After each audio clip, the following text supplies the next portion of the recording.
bienvenidos, bienvenidas. Esto es Hagan Algo, como cada domingo a las 21 por la pantalla de C5N, con una situación que irrumpe y que de alguna manera contiene toda la problemática de la agenda en Argentina. Y estamos hablando, por supuesto, de la economía. ¿Por qué planteamos la economía? ¿Por qué no una situación vinculada a la pandemia?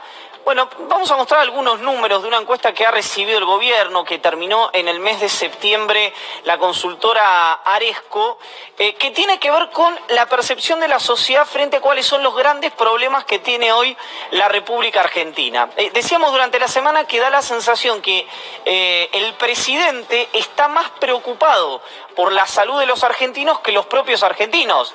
Si uno juega, por supuesto, con el absurdo de que eso naturalmente no podría ocurrir en términos reales, pero lo planteamos porque hay un ímpetu del Poder Ejecutivo Nacional de tratar de achicar, ya a esta altura evidentemente sin éxito, a un nivel cada vez menor la cantidad de contagios, que colisiona con la demanda que, según varias encuestas, nosotros elegimos una de las más completas que les vamos a mostrar el día de hoy, tiene buena parte de la sociedad argentina, que tiene que ver con la situación económica. Hoy la discusión central pasa por la cuestión económica. ¿Por qué decimos esto? Bueno, porque, y lo mostrábamos en el grafo, esto de tiempo y dólares, monedas escasas. Bueno, una está claro por qué. Hay una situación muy necesaria que el gobierno necesita robustecer y tiene que ver con los dólares, tiene que ver con la reserva del Banco Central. Ahora, la pregunta es, ¿el problema de la caída de reservas o de la falta de dólares en el Banco Central es un problema económico o es un problema político? ¿Es un problema de las medidas que está tomando el equipo económico, que hoy Alberto Fernández ungió de alguna manera al ministro Guzmán, supongo que de aquí para adelante, porque de aquí para atrás no ha sido así, como el primus inter pares del gabinete económico? ¿O tiene que ver con lo que yo creo que tiene que ver, que es una crisis de confianza? Bueno, las respuestas a esto, por supuesto, las dará solamente el tiempo. La semana pasada, hacia fines de la semana pasada, desde Ciara me decían que habían sido buenos días de registros de exportación, es decir, que en las próximas semanas o en los próximos días podría verse cierto crecimiento. No sabemos si marginal, no marginal, lo vamos a hablar en instantes nada más con Estefanía Pozo, de las reservas del Banco Central. Pero vamos a empezar a ver los números que tienen que ver con la imagen del gobierno nacional y cómo esto que yo les decía la semana pasada, que muchas veces la agenda nuestra, la agenda del periodismo, la agenda de los empresarios, los sindicalistas, los dirigentes políticos, los consultores, en fin, lo que llama el expresidente Macri, lo que llamaba su asesor Jaime Durán Barba, el Círculo Rojo, a veces está disociada de la agenda de lo que llamamos la gente, la sociedad, el pueblo. Póngale el nombre que usted quiera, la verdad. ¿Por qué planteo esto? Bueno, porque si hoy hay una conversación, hay un sondeo en los canales de televisión, en AEA, en el Foro de Convergencia, la Unión Industrial Argentina, tal vez incluso en el gabinete, tal vez incluso en la Confederación General del Trabajo, en algunos otros sectores, la imagen del gobierno, tal vez incluso dentro del propio funcionario del gobierno, sería una imagen baja en términos positivos. ¿Por qué? Bueno, porque es un sector muy atravesado por la lectura en general, incluso muchos funcionarios del Gabinete Nacional, de los medios de comunicación. Bueno, hoy los medios de comunicación está claro que tiene una imagen en líneas generales muy crítica de la gestión nacional. Pero ¿pasa esto con la sociedad? Vamos a ver la primera placa, que tiene que ver con digamos, la serie me voy, si me permiten, me voy para el gol, que es la serie de la imagen positiva y negativa del gobierno nacional. Miren, esto de Aresco. Arranca el gobierno en enero, cuando asume con imagen de 52.8, bueno, se va oscilando bastante hasta el inicio de la cuarentena, ¿verdad? La altura no es una de mis principales rasgos, así que no voy a llegar, pero usted sabe que ahí se ve que hay un 79.7% de imagen positiva del presidente, que si me preguntan, incluso en algunas encuestas le daban más a Alberto Fernández. Ahora, ve algo interesante de esto, que es, Hoy estaba el presidente en 52.8, en 52.4. Ahí veían un gobierno con alguna modorra para la gestión administrativa. Algunos decían, no, esto es a propósito para ahorrarse un trimestre en el gasto, porque hay que darle señales a los bonistas. Había cualquier especulación o las más variadas especulaciones. Llega la pandemia, acá era un problema del saco, no un problema físico. Se ríe Morini. Y este es el pico de popularidad en el medio de la pandemia, en el inicio de la gestión de la pandemia, ¿no? En el inicio de la cuarentena. Bueno, y a partir de ahí, lógicamente, empieza a bajar, con una caída pronunciada, como se ve, de 60 a 52 en el último mes, ¿no? De agosto a septiembre. Y en paralelo, como ocurre habitualmente, el crecimiento de la imagen negativa. Es decir, hoy el gobierno tiene un 52% de imagen positiva, el gobierno nacional, y un 45% de negativa. Entonces uno percibe habitualmente que la caída, que los últimos meses del gobierno han sido muy malos. En términos de agenda pública, hoy lo reconocía el ministro Catopodis en un reportaje que le hacíamos a la mañana, instalación de temas, etcétera, etcétera. Pero está en 52 puntos. Ahora uno dice, ¿tan malos son esos 52 puntos? Bueno, si los consideramos y los comparamos con los niveles de prepandemia, ¿no? Diríamos que está en equilibrio la imagen positiva del gobierno nacional. Por supuesto, acá hay un problema que lo tiene que ver el gobierno nacional, que la tendencia es a la baja, ni siquiera a la estabilización. La tendencia de la imagen positiva es a la baja y la tendencia de la imagen negativa es creciente. Esto que lo dice Aresco se puede ver en cualquier otro sondeo. Ahora, hay algo interesante, no sé si tenemos la última, porque yo las pasé como última, pero respecto a esa imagen positiva, bueno, esta es la imagen, por supuesto. Acá está, esto es el dato que les quería mostrar. La imagen positiva del gobierno en 52 y la negativa en 45. Ahora, vea esto, qué interesante. La imagen negativa más rígida, cuando uno ve la mala y la muy mala, es de 32.6%, ¿no? Lo que podríamos llamar el núcleo duro histórico antiperonista. Ahora, la imagen positiva rígida del gobierno, la buena y la muy buena, es 43.8%, 44%. Niveles, si usted lo ve, muy parecidos, más en la imagen positiva del gobierno que en la imagen negativa, a los de las elecciones de hace 10 meses, más o menos, que ganó 12 meses, ya ni sé bien en qué mes estamos, la verdad, con esto de la pandemia. Sí, hace casi un año, 11 meses, un poquito más, que ganó el presidente Alberto Fernández y la vicepresidenta Cristina Kirchner. Esto es lo que le demuestra al gobierno que tiene tiempo de cambiar, pero que es, y esta ya es una lectura mía, política, por fuera de los números, imperioso que haya un cambio. ¿Un cambio de qué? ¿Cambio de gabinete? No necesariamente, algunos sostienen muy enfáticamente que sí, porque hay varios ministerios que tienen un funcionamiento muy pobre. Un cambio de instalación de agenda, ¿no? En el sentido que hay muchas motivaciones que el presidente tenía como agenda propia y que las corrió para ocuparse en pleno de lo que llamaba la salud de los argentinos. Bueno, hoy tiene una oportunidad el presidente que es, voy a volver a jugar un poco con ese concepto, hay un porcentaje muy alto de argentinos que no quieren que los cuiden.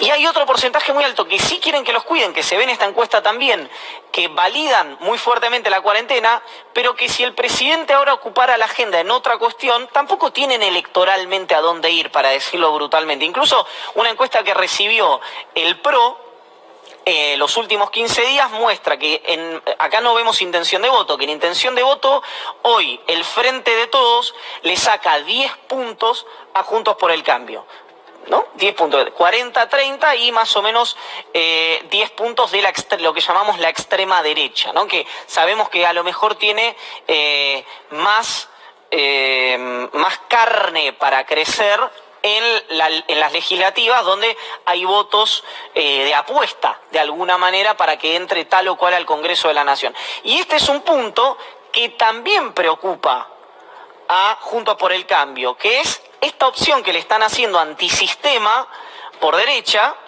que pretende, por supuesto, colarse al sistema, que si se lleva 8, 10, 12 puntos, puede complicarle unas expectativas electorales que en Juntos por el Cambio le tienen mucha confianza al año que viene. Vamos a ir con la siguiente placa, con la segunda en realidad, en este caso sería la tercera, que tiene que ver con la evaluación de la gestión del gobierno ante el COVID-19. Un 64% valida la gestión del gobierno nacional frente a la pandemia y un 35% no. Si usted ve, lo que oscila siempre es la positiva, la negativa rígida es entre 32 y 35, pero es eso que siempre recuerda Aníbal Fernández en los reportajes, que es que cuando fueron las elecciones ante el regreso de Perón hubo un 38, creo que fue 38% que no lo votó. Es decir, hay un núcleo histórico entre 30 y 35, 36% de los argentinos que no va a votar naturalmente peronismo por una cuestión ideológica, no política, no práctica. Vamos a la siguiente placa, que tiene que ver con los principales problemas de los argentinos según la encuesta de 5.000 casos que hizo Aresco. El 47% sostiene que el principal problema de la Argentina es económico, que no significa que el COVID no sea un problema, sino que como la caja de resonancia de la Argentina, infelizmente, es el área metropolitana, y en las últimas semanas, en los últimos 2 meses diría, aunque no hubiera un match con los casos, ¿no? Pero hubo una narrativa que planteaba que los casos iban en descenso. Después, por supuesto, esto es como si usted dice Iván Jagroski se va a morir.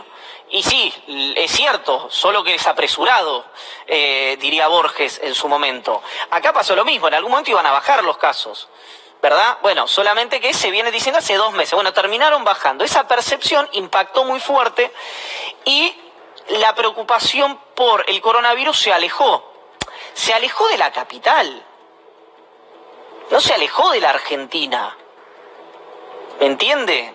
Se alejó de la capital federal y de la metropolitana. Hay un problema de distribución en este país económico, geográfico, administrativo, tributario, de empresas, de erradicación de empresas y varios habitacional, etcétera, etcétera, etcétera, que genera una distorsión a alguien que no vive en la ciudad de Buenos Aires, en el área metropolitana, y hoy tiene como problema central de su provincia el coronavirus. Pero tal vez no lo percibe porque no lo emiten los medios de la ciudad de Buenos Aires. Por eso hay provincias donde uno habla con los gobernadores y le dicen, sí, yo tengo que hacer una cuarentena estricta. Nunca hice una cuarentena estricta, pero no puedo, porque ya la cuarentena sí, cuarentena no entró en la grieta. Entonces tengo gobernadores Juntos por el Cambio, le digo. Entonces tengo un porcentaje de mi electorado enorme que no quiere cuarentena. Esto se vio mucho, si usted lo quiere buscar, en los Estados Unidos con republicanos y demócratas, en aislamiento sí, aislamiento no, uso de mascarilla, como le llaman, sí, acá es barbijo, uso de mascarilla no. Pero entonces, el principal problema de la Argentina, el 47% es un problema económico, el 26% es el coronavirus y el 21% es la inseguridad. Es interesante esto porque algunos niveles que va a mostrar Estefanía Pozo de actividad económica están a niveles de prepandemia, otro por supuesto el dólar, que es el precio de los precios, es hoy el gran problema de la Argentina. Cuando uno habla con la justicia, con la policía y con los intendentes, la inseguridad está en niveles de prepandemia, y el coronavirus, que es lo que sin dudas está en el peor momento, está en un segundo lugar y en algunos sondeos en un tercer lugar. Por eso, para que nadie se enoje, no vamos a hablar de sensación de inseguridad, pero sí vamos a hablar de sensación de coronavirus. Está distorsionada la sensación de coronavirus. La situación está mucho peor de lo que percibimos si es que usted se autopercibe ciudadano argentino y no autociudadano del AMBA, y no ciudadano del AMBA.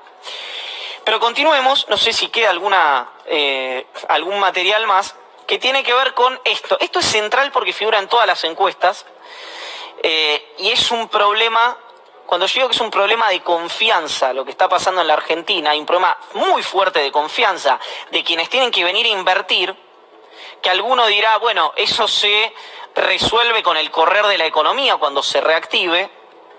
Hay un problema de confianza en la sociedad, pero no en la Argentina, a nivel global. Hace tiempo que nosotros venimos diciendo que la sociedad no confía y las instituciones no están validando eso, no confían en la política, en los jueces, en los empresarios, en los sindicalistas, en el mundo del fútbol, en fin, que son cada vez menos los resortes que tiene la sociedad de los cuales aferrarse. Bueno, ahora tiene que ver esto con la economía. La confianza de la sociedad sobre que la economía va a mejorar no está. Hay un 60% que cree que va a estar peor. Dentro de esta sociedad, por supuesto, no están los Paolo Roca, los Luis Pagani, los Bulgeroni, etcétera, sino que están las pymes dentro de este 60%. Muchas pymes, no todas, esto es una generalización, por supuesto, como toda encuesta, que son las que generan el 80% del trabajo en la República Argentina. Entonces, no sea cosa de cuando se salga de la pandemia y la gente salga a buscar trabajo, el número del 13% que se vio sea sensiblemente mayor, o sea, casi el 20% de desempleo. Esto lo está viendo el gobierno, no es que se lo estamos contando nosotros. Pero vamos al último material, que tiene que ver con lo que dijo hoy el presidente de la Nación en un reportaje que planteó Horacio Berbisky. ¿Por qué quiero ir ahí? Porque, si quieren, me voy acercando, así después saludo a la mesa.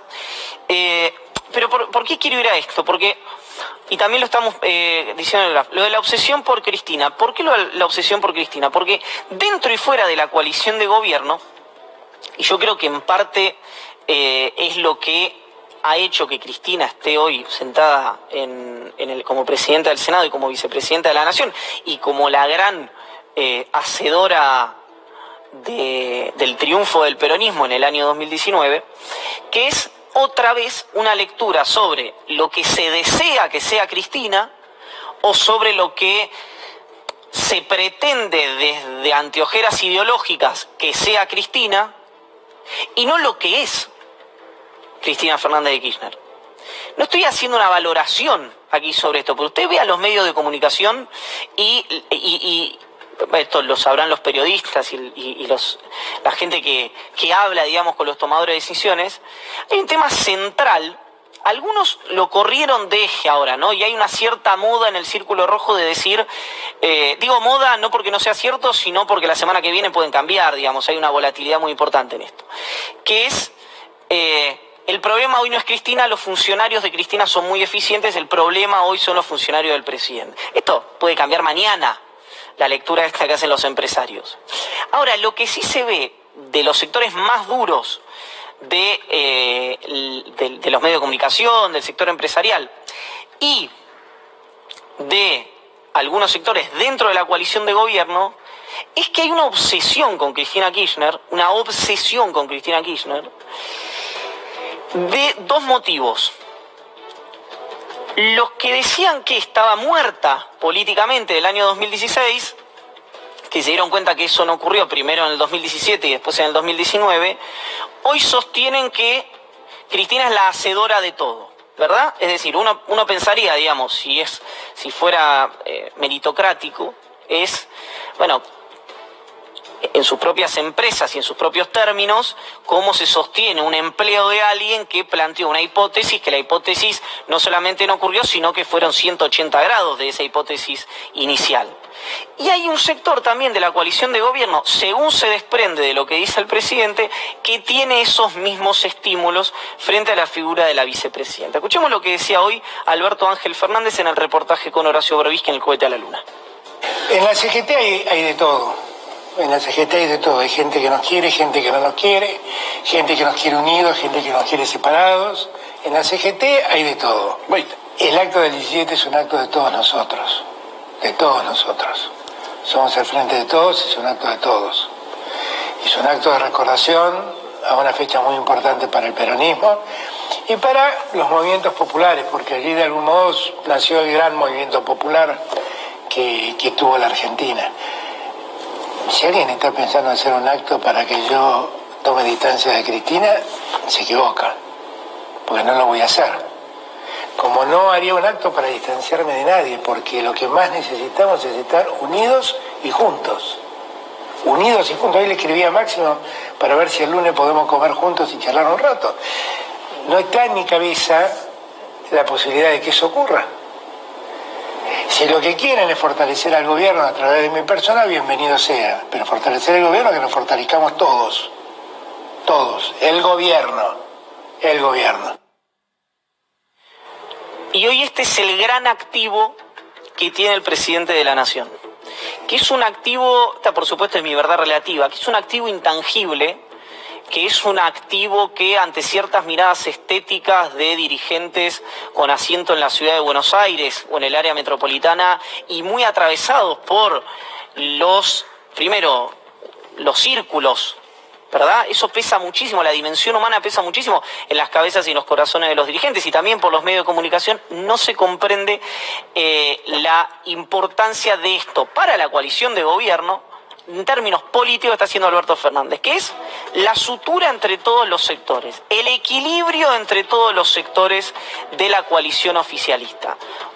Una coalición oficialista, por supuesto, muy heterogénea, que mi sensación es que hay algunos de ambos hemisferios ideológicos que muy rápidamente se olvidaron de los 4 años del expresidente Macri y lo que significaron para el peronismo en el llano. Ese equilibrio es el que está haciendo hoy Alberto Fernández y que lo tiene demasiado atareado, por lo que se ve, como para enfrentar o como para ocupar la intensidad de su tiempo en ver si es necesario o no es necesario un cambio de gabinete, si es necesario o no es necesario un cambio del equipo económico, que aclaremos, hoy se lo preguntó Horacio Berbisky, el presidente fue categórico y dijo por ahora no se necesita o no lo estoy pensando, algo por el estilo, que es lo mismo que me dijo hoy a la mañana Gabriel Catopodis, pero por supuesto los ministros no pueden anunciar cambio de gabinete, en un reportaje en Radio 10. Les doy la bienvenida, ¿cómo andan? ¿Somos felices? Buenas noches. Muy buenas noches. ¿De a ratos? ¿Cómo va? De rato. Nadie te responde. Cada día Con menos. esa pregunta. Cada día menos. Es el Grinch, Morini. O sea, son momentos. Increíble. Por momentos. Sí, es como un estado de ánimo. Por momentos. ¿Qué es la El fútbol se felicidad? A dice. ver, ¿qué es la felicidad? Hay que hacer un Está programa entero sobrevalorada. El vacío no se llena. Hay que traerlo a Darío Stanraiver para que responda. Es domingo a la noche encima, Iván, para hacer esa pregunta. Es cierto eso. Un fin de semana largo Qué no se puede ir a ningún lado. Pero mañana es feriado. Y para Que nosotros, no tenemos los periodistas. Y que para no no- podríamos ir a ningún lado tampoco. no, sí podría. Como hoy Bueno, veía, la cadena del desánimo. hoy veía, hoy veía a una Gente que no quiere estar en el lugar. No, pero hoy veía a una dirigente negacionista que se llama Victoria Villarruel, algo por el estilo, que decía, estaba tomando un trago en una mesa, en un bar, y dice, aunque Alberto Fernández no quiera, viva la libertad. Y la verdad que está habilitado, usted puede ir a tomar un trago, una Claro, mesa, sí, digamos, sí. ¿no? Las revoluciones vienen cada vez con Más menos Con más fake ímpetu, news. ¿no? Con menos intensidad últimamente en la Argentina. Y acuérdese, mañana hay una movilización muy importante en el Obelisco, entre otros convoca una médica nazi, digo, no estoy haciendo ley de Godwin, no estoy, es concretamente, le voy a mostrar un material después, se llama Chinda Brandolino, y hay muchísimos sectores también de la política argentina que van a compartir escenario con esta Antiderechos también. esta mujer, claro, que además dice que no nos tenemos que poner Antivacunas. la vacuna de Oxford porque es el país que mató a nuestros soldados en Malvinas. Una cosa extraordinaria, pero bueno, eso también hoy es la República Argentina. Amigos y amigas, informe de la semana en materia de gestión de la pandemia de esta manera. Yo le pido a cada argentino y a cada argentina que comprendan la dimensión del problema, del riesgo en el que estamos. El 12 de octubre voy con mi bandera y mi auto a la marcha por nuestra libertad y por nuestra república. Yo sé, porque lo veo igual que ustedes, que vivimos sometidos a un ametrallamiento que nos hacen por momentos creer que no es necesario tener los cuidados y la prevención de la que nosotros estamos hablando. No existe la república, no existe la democracia. No pueden tenerte encerrado. Yo hace 30 años que hago medicina y hago terapia intensiva, y cuando ves que una vida se va, se te va un poco tu vida. La pandemia vino y no sabemos cuándo se va a ir. Fíjense lo que pasa en Europa, que están con rebrotes. El gobierno central decidió cerrar Madrid y 9 de los municipios de su región. Todos a casa. Así se vivió el viernes por la noche el toque de queda en bares y restaurantes de Oxford Circus, el centro de Londres. Y yo no puedo ir a Uruguay, o no puedo ir a Brasil, o no puedo ir donde se me antoje. Irlanda también endurece sus restricciones a partir de este miércoles. París aumenta notablemente sus restricciones frente a la pandemia. El proyecto sanitario de este gobierno fracasó. Total. Somos el hazmerrey del mundo. All over the globe, the infection rate is going up.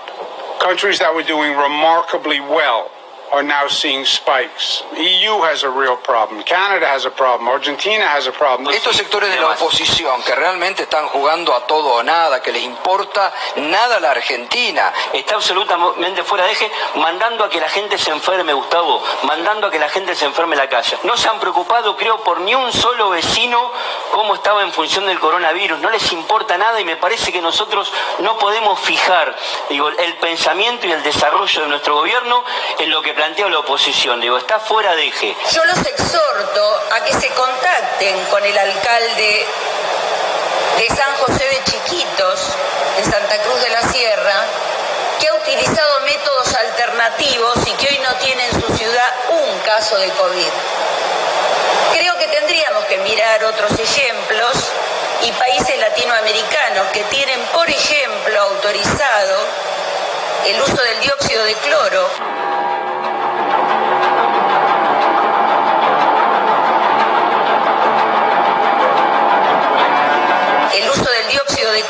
Nuestro mayor objetivo es preservar la vida de los argentinos. Es el objetivo que tenemos todos los que gobernamos la Argentina. Todos los gobernadores que están sentados a mis lados y todos los que no están. Yo estoy seguro que lo que más quieren es evitar los contagios y evitar las muertes. Se aprobó el protocolo para el regreso paulatino a clases. Francia ha cerrado 81 colegios y 2.100 clases por haber registrado positivos de COVID-19 tras 2 semanas de la reapertura de escuelas. Revincular a los chicos con el sistema educativo. Vamos a ir con nuestro plan de ir retomando gradualmente la presencialidad. Primeros rebrotes en la vuelta al cole de Alemania. 2 colegios ya han tenido que cerrar. Nosotros no cambiamos la postura. Para que vuelva a las clases presenciales tiene que haber nula o baja circulación del virus. No es momento para volver a la presencialidad. Ir recuperando algún tipo de presencialidad antes de fin de año. No podrán ir a clase. Nueva York anunció el cierre de colegios en 9 barrios de la Gran Manzana en los que se han detectado brotes de coronavirus. Schools can be locations of transmissions. I am not going to recommend or allow any New York City family to send their child to a school that I wouldn't send my child. Eligieron el peor momento para plantear el tema del retorno a las clases, que es un momento de gran crecimiento de casos en todo el país. Creemos que hay otras cosas que hay que hacer, que es garantizar más infraestructura escolar, es garantizar conectividad para los chicos y los docentes, computadoras para los chicos y los docentes, para poder garantizar la posibilidad de que todos los chicos tengan acceso a la educación.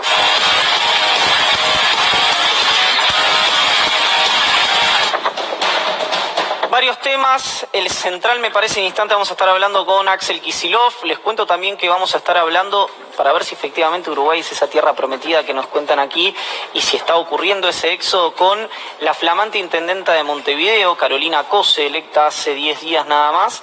Y vamos a estar hablando también con Emilio Pérsico, líder del movimiento Evita, que va a estar presente aquí en los estudios de C5N. Pero decía, una de las cuestiones es el tema del regreso a clases. ¿Cómo lo estás viendo?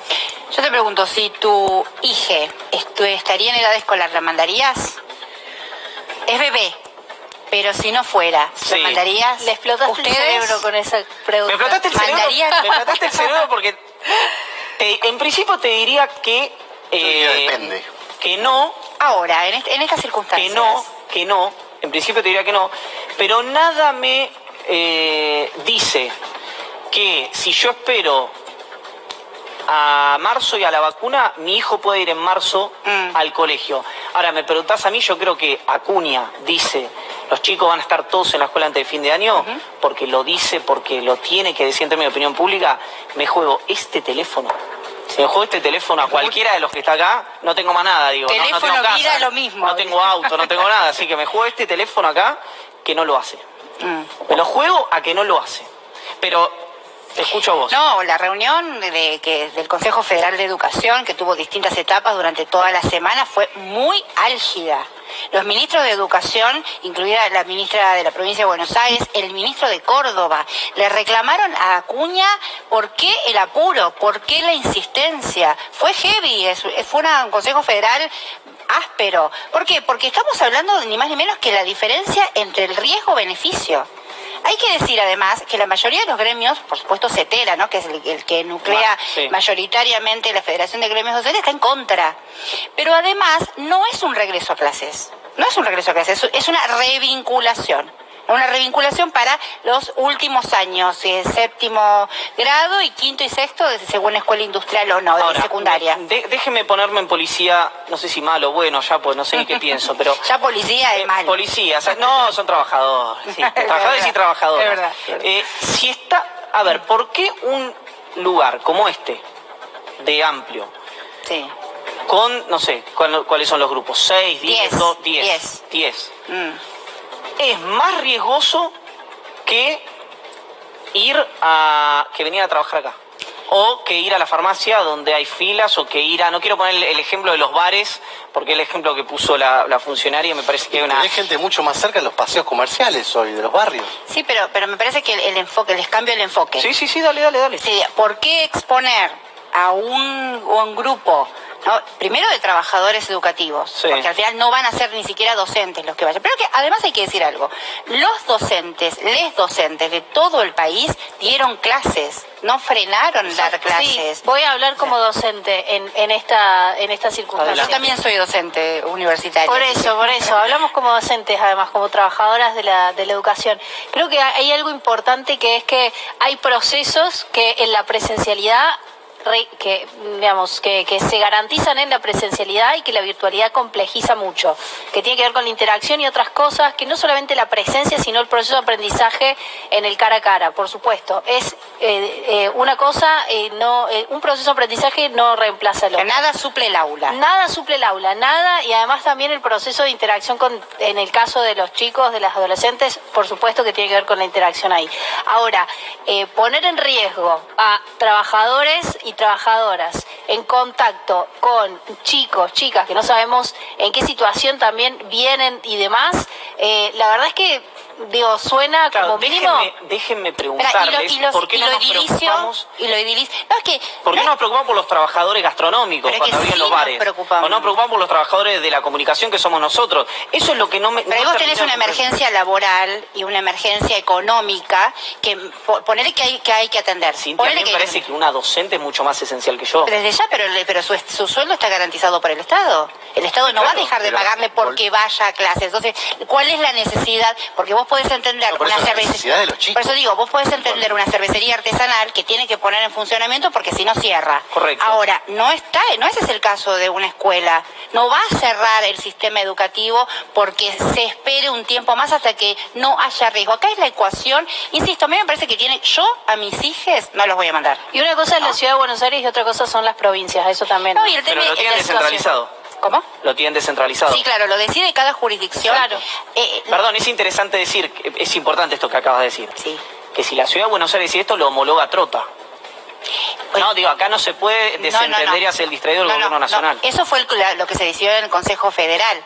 Se decidieron se cambió la ecuación del nulo riesgo que se había dado en un comienzo a moderado riesgo, porque las condiciones de la pandemia van a estar por un tiempo más hasta que esté la vacuna. Exacto. Entonces, ahora lo que se dejó librado a la jurisdicción de cada jefatura, de cada gobernador, es si con ese esquema de verdes, digamos, de que sea el nivel de circulación, el nivel de contagio, el nivel de exposición, cada jurisdicción decide. La Ciudad de Buenos Aires ya lo decidió. O sea, vamos a tener un martes 13, efectivamente. Las escuelas técnicas, 12 escuelas técnicas, comienzan las clases este martes. En grupos de 10, es voluntario, con esta idea de los protocolos. ¿Qué dicen los gremios docentes? Dicen, nosotros no dejamos de dar clases.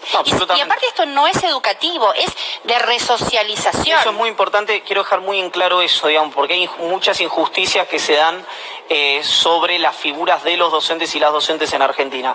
Estuvieron dando clases durante todos estos meses, adaptándose a una situación muy difícil que es la virtualidad, así como se adaptaron los padres y las madres también.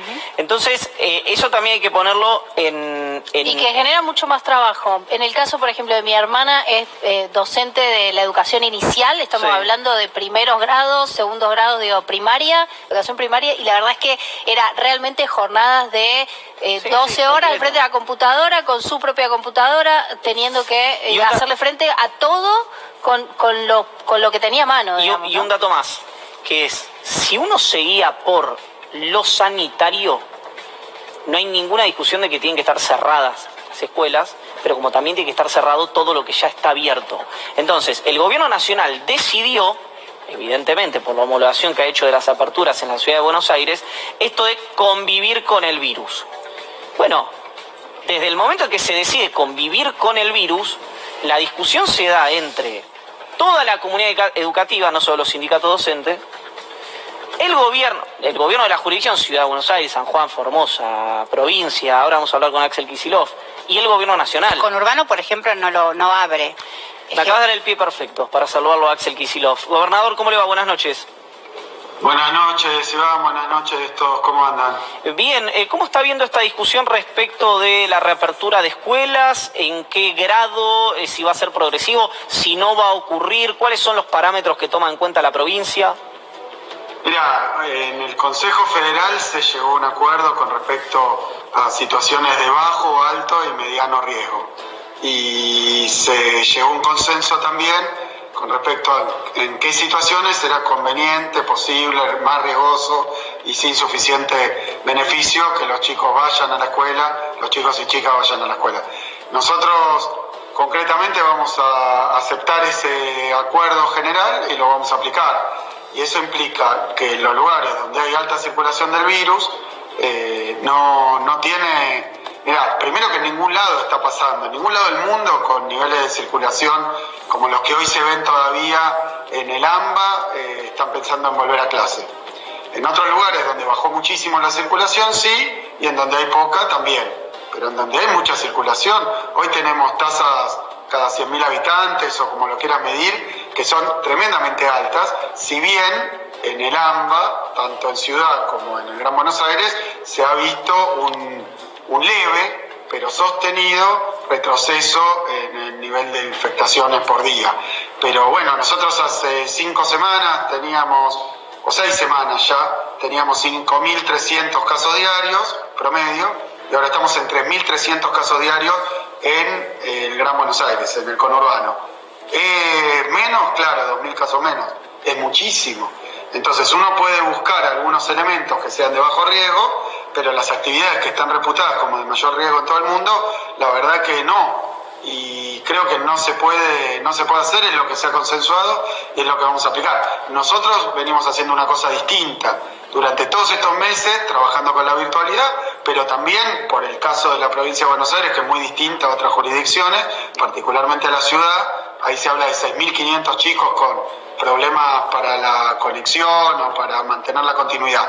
En la provincia de Buenos Aires, donde hay calles de tierra, hay muchos lugares donde ni siquiera llega bien internet, hay, además de los problemas de vulnerabilidad generales, bueno, lo que pasa en todo el país con esto de las clases virtuales, bueno, nosotros hemos desde el principio adoptado una política activa de ir a buscar a los chicos de diferentes maneras. Lo hemos hecho imprimiendo ya a esta altura 12 millones de cuadernillos que hemos repartido en toda la provincia. Es un despliegue, además que los maestros y maestras no tienen compromiso, me parece que está lejísimo de lo que realmente pasó. Nosotros estamos con los comedores escolares brindando 3 veces más alimentos que lo que era antes, para sostener también esa cuestión y obviamente tratando de llegar a los chicos. Los hemos llamado por teléfono, lo han hecho las autoridades. El otro día hablaba con una docente de una escuela rural que salen en caravana para poder llevarle el material, o sea que hay una dedicación, una entrega enorme. ¿Qué es lo que pasa ahora? Nosotros hemos profundizado esa tarea y llamémoslo reclutado, convocado a 45.000 aproximadamente docentes, algunos de ellos que hacían suplencia, otros estudiantes avanzados del profesorado, que se van a dedicar a ir a las casas de los chicos. Quiero hacer un alto ahí, gobernador, si me permite, que es justamente cuando se habla de revincular o de la vuelta a clases o de que se vuelva a la presencialidad, a la vuelta de clases presenciales me refiero.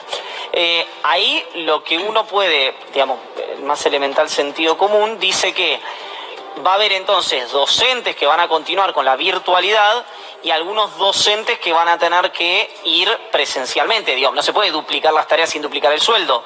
Entonces, contemplar eso es por eso que usted ha convocado estos 45.000 docentes, estudiantes de profesorado, ¿o no? ¿Tiene que ver con otro alcance? Esta es otra tarea, que es ir a la casa de los chicos que perdieron la conexión o que se les redujo el grado de digamos, reciprocidad en lo que es la continuidad con esta situación de no presencialidad.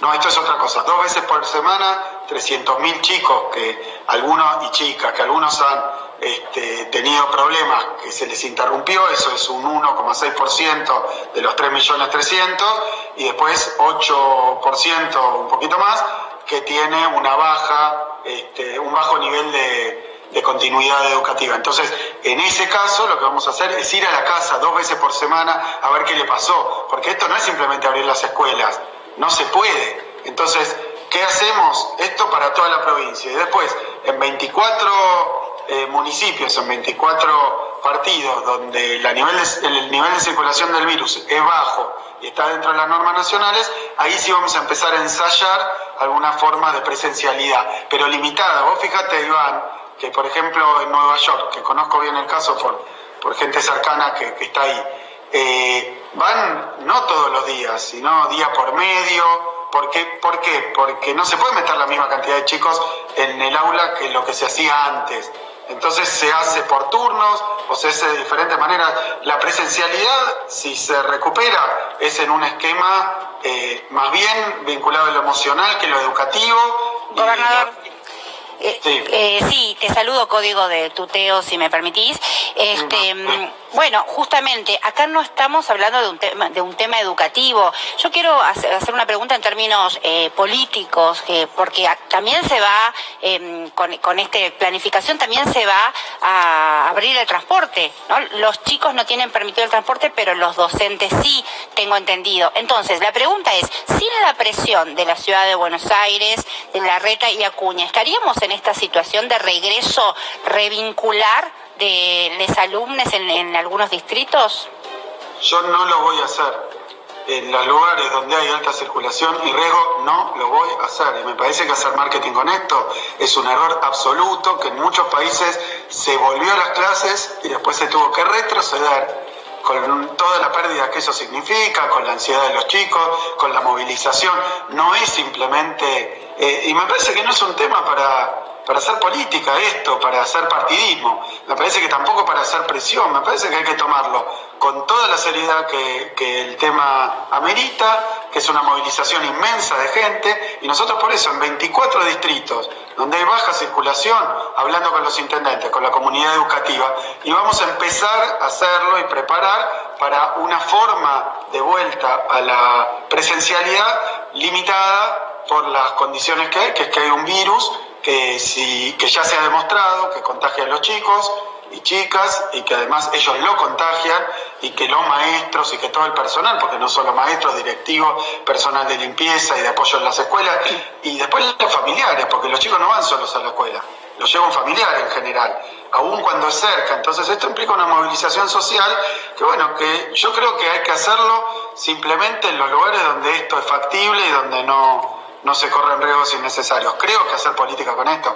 Miren, han hecho política con presiones, con cosas, pero y a mí me dicen que bueno, que soy dramático.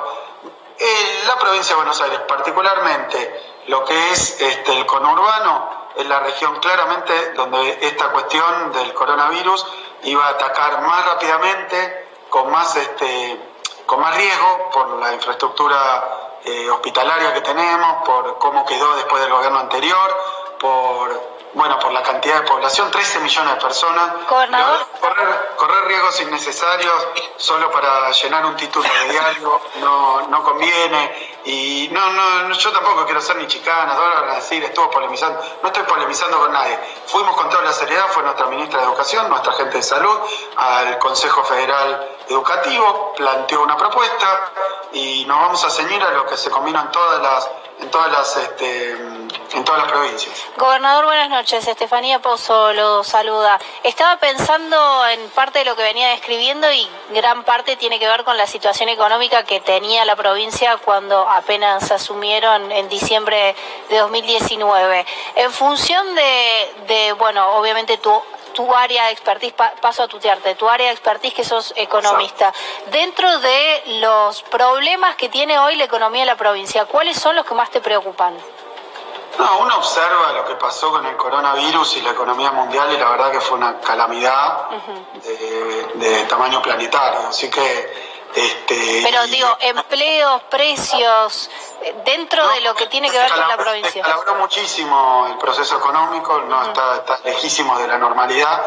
De hecho, para quien, como en mi caso, me corro también, ya que lo propusiste, estudié siempre las crisis económicas. Bueno, esto es inédito, de una magnitud realmente muy preocupante y de unas características que son nuevas, porque acá no es que, bueno, una cuestión financiera o una cuestión de sobreproducción, como se han estudiado siempre las crisis o la incertidumbre en general. Acá hay un virus que ha puesto patas para arriba no solo la economía, sino la teoría económica, porque hoy es muy difícil saber cómo va a ser en caso de que no se encuentre una vacuna y mágicamente o rápidamente tengamos la inmunidad. Si no es así, la verdad que esto ha afectado de manera muy caprichosa diferentes actividades que no tienen que ver ni con sus riesgos previos, ni con la situación en la que venía.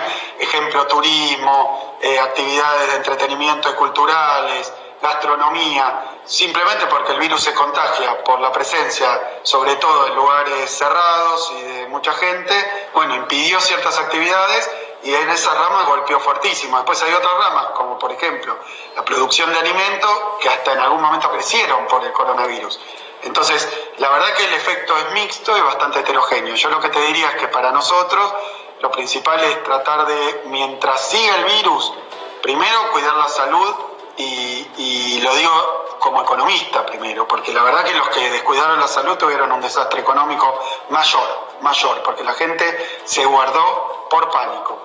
Y entonces se desorganizó mucho más y la vuelta se vuelve más complicada. Acá con la cuestión de las autorizaciones y los protocolos se ha podido reiniciar la actividad industrial de una manera bastante extensiva, obviamente limitada también por la demanda, porque hay cosas que antes eran de consumo habitual, que ahora no lo son. Entonces hay una reubicación que también depende del periodo, digamos, el largo que tenga esto. Claro, gobernador, a eso quería ir. ¿Hay posibilidad de darle una zanahoria a la población? Decirle, bueno, si nos cuidamos ahora, ni siquiera quiero hablar del año que viene, que me parece que es el larguísimo plazo. O sí, diciembre, enero, digamos. ¿Se le puede decir a la población? ¿Ha hablado usted con el intendente Montenegro, con el intendente Yesa, con el intendente de Jesús, sobre la posibilidad de vacaciones en la provincia de Buenos Aires? ¿O no hay zanahoria? Ahora es Cardoso, pero sí. Cardoso, perdón, tiene razón. He hablado con Me quedó la historia. Ellos, armamos un grupo de reflexión, digamos, sobre cómo sería la temporada, pero permíteme decir algo, Iván, antes. Primero que hay un sistema, si ustedes quieren, yo no diría de premios y castigos, pero podría asemejarse, porque cuanto más aplicamos los criterios de cuidado personal, cuanto más cuidadosos somos, cuanto más solidarios somos, cuanto más conscientes somos, cuanto más responsables somos, más actividades se van reanudando. Y esto es así. De hecho, acá en AMBA, en lo que es el Gran Buenos Aires, nosotros hemos planteado que vamos 5 semanas de reducción leve, pero sistemática, en la cantidad de casos. De seguir así, no la semana que viene, que la vamos a usar ya así para preparar los protocolos, hay varias actividades que se van a poder reanudar en el Gran Buenos Aires, a condición de que los casos no aumenten, porque si aumentan los casos, varía la situación sanitaria, que hoy depende mucho del cumplimiento de estas normas, del cumplimiento de los protocolos, de los cuidados personales y también obviamente la movilidad. Entonces, si es el viva la pepa, no se va a poder hacer nada. Si nos comportamos con responsabilidad y nadie toma decisiones inconscientes, que, bueno, uno diría, Bueno, qué sé yo lo planteaba. Basado en algo que dijo el presidente que me parece muy importante. Si a uno le prohíben tomar o comer productos con azúcar, que tiene una enfermedad que le hace estar peor si lo hace, no es que te vienen a coartar la libertad, te están cuidando. Entonces hay un momento donde la libertad de hacer cualquier cosa tiene el límite de tu propia salud. Ahora, en este caso es peor, porque estamos con una enfermedad contagiosa. Así que no es la cuestión de viva la pepa, yo hago lo que quiero, si quiero me muero. No, mientras vos haces lo que querés, contagiás a los demás. Cuando contagiás a los demás, se muere tal vez alguien que no lo tenía planeado y que no está haciéndolo. Y conocemos ya demasiados casos de gente que se contagió realmente cuidándose mucho. Y esto depende de la circulación global que tiene el virus. Entonces nosotros lo que estamos buscando es ese grado de conciencia que ha servido mucho. Yo creo que hay incumplidores seriales, incumplidores por cuestiones de falta de entrenamiento en esto, de falta de meditación sobre lo que está pasando y de caer en la cuenta de lo que significa, y otros por cuestiones políticas o por cuestiones ideológicas. Me parece eso realmente lamentable, porque hacer política o partidismo con una cuestión sanitaria, la verdad que no puede llegar nunca a buen puerto. Gobernador, gracias por el contacto, que tenga buenas noches. No, muchísimas gracias a ustedes. Axel Kicillof, gobernador de la provincia de Buenos Aires. Un tema más ingrato que el coronavirus. Siempre. Es la economía.